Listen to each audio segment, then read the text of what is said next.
Pozdravljeni! Pred nami je uvodni prispevek k veliki nagradi Združenih držav Amerike. Skupaj si bomo pogledali vse zanimivosti, še preden se bodo aktivnosti na progi začele.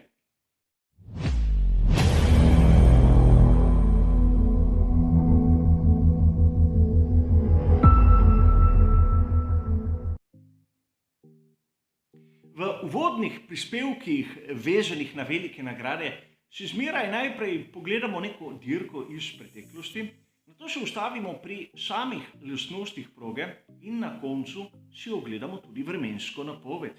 In tudi tokrat bo tako. Proga v Austinu, Circuit of the Americas, gosti veliko nagrado Združenih držav od sezone 2012 in neprekinjeno so jo prirejali do sezone 2019.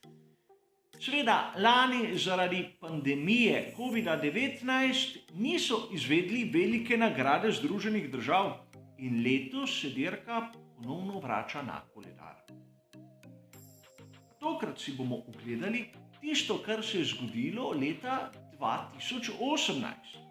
To je bila zadnja zmaga Kimija Räikkönena za Ferrari in upam si trditi, da verjetno tudi njegova zadnja zmaga v Formuli 1.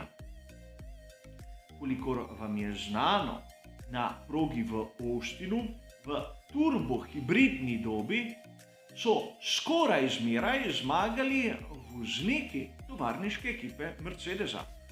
Edina izjema je leto 2018 ter Kimi s Ferrari. Zakaj je ta dirka tako pomembna tudi z današnjega zornega kota? Namreč Kimi Räikkönen je bil v tisti sezoni odslovljen s Ferrarija na malček nekonvencionalni način. V navadi je, da se podaljšanje oziroma menjavo voznikov pri skuderiji Ferrari uradno objavi v vikendu velike nagrade Italije. No, v sezoni 2018 tega niso storili.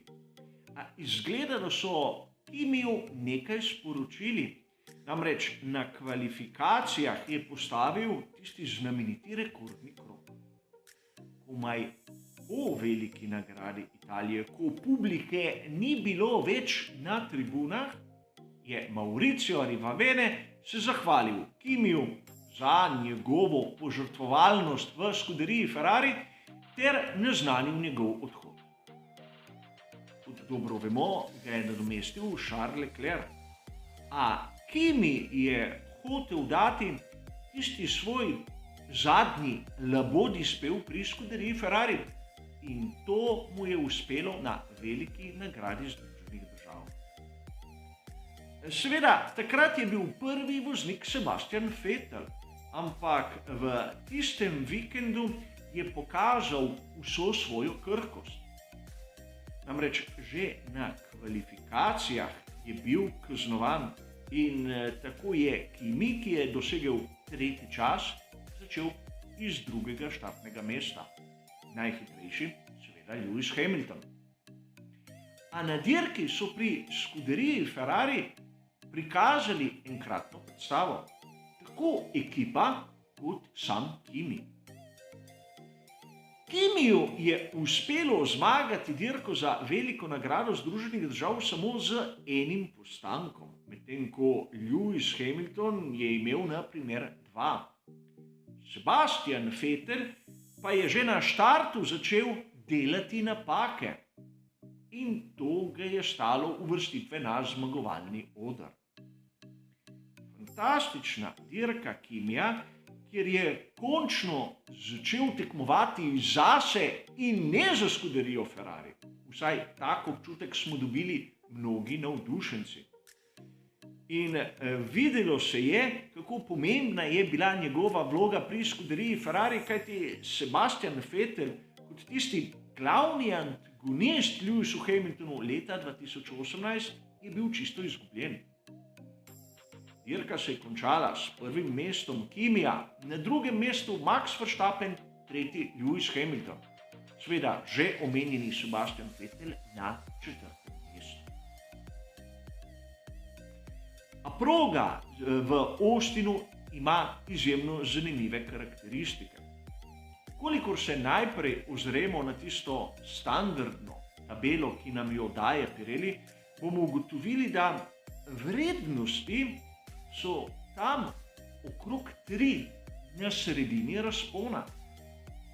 To še zdaleč ne pomeni, da je proga nekaj povprečnega. Če lahko primerjam progo v Austinu z nekaterimi drugimi, ki so nam znane s koledarja svetovnega prvenstva Formule 1, menim, da je najbližja tista v Franciji, Paul Ricard. Kolikor primerjamo vrednosti, bomo videli, da le pri grobosti oziroma obrabi asfalta imamo točko več v Austinu.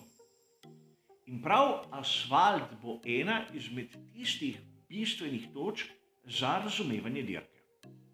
Namreč slišali smo lahko kar nekaj pritožb na razne grbine, ki so se pojavile na asfaltni podlagi. Seveda v zadnjih letih so progo delno preplastili, ampak asfaltna površina v Austinu je znana po tem, da je daleč od idealne. Proga je zgrajena na močvirnem terenu in zato se rahlo poseda. Slika asfalta, kot je ta, ki vam jo sedaj kažem, je nekaj pričakovanega tu v Austinu. In mnogi so že začeli govoriti, da bomo lahko videli nekaj podobnega, kar se tiče asfalta, kot smo bili priča naprimer v Silverstonu v sezoni 2018. Takrat so res da asfalt položili na novo v Veliki Britaniji, ampak ta se je začel gubati. Zato je bila dirka vse prej kot idealna.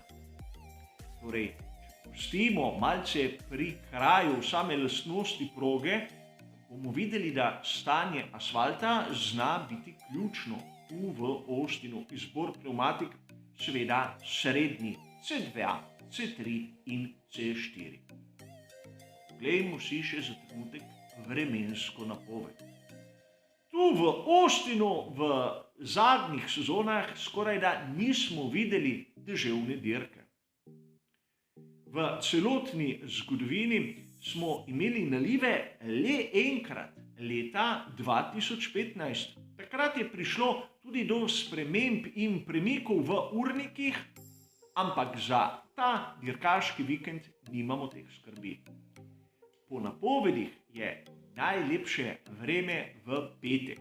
Sončno, s temperaturo zraka tam okrog 30 stopinj. V soboto bomo lahko gledali spet sončno, deloma oblačno vreme s temperaturo zraka okrog 28 stopinj. In isto govorijo za nedeljo. S kratko malo pripombo. V urah pred veliko nagrado Združenih držav so možne manjše padavine. Ne trdim, da bo deževalo za samo dirko, še manj pred dirko, ampak obstaja tam nekje 25% možnost, da bo na asfaltno površino padla kaka kaplja. Torej, nič kritičnega in nič, po mojem mnenju, za kar bi morali skrbeti. A preden končamo s tem prispevkom, še kratko obvestilo. Urniki velike nagrade Združenih držav so prirejeni seveda za ameriško publiko. Zakaj bi se prilagajali nam, Evropejcem? In zato bodo aktivnosti tudi dokaj pozno. Kot običajno tudi tokrat sodelujem s Sportklubom pri komentiranju in nadaljni prispevki bodo objavljeni z rahlo zamudo. Jutri v petek prispevka ne bo, kajti po drugem prostem treningu, kot običajno začnem delati tisti prispevek pred kvalifikacijami, bo polnoč oziroma 1 ura zjutraj, ko bom prišel domov. To pomeni, da malo kdo izmed vas bi lahko videl prispevek in da ga lahko bolje pripravim v soboto zjutraj. Podobna zadeva s tistim našim zadnjim briefingom in seveda komentarjem same dirke.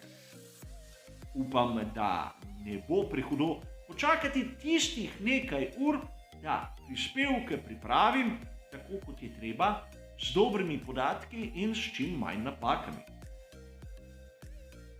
Kar se tiče našega uvodnega prispevka, je to vse. Hvala za vašo pozornost ter seveda nasvidenje.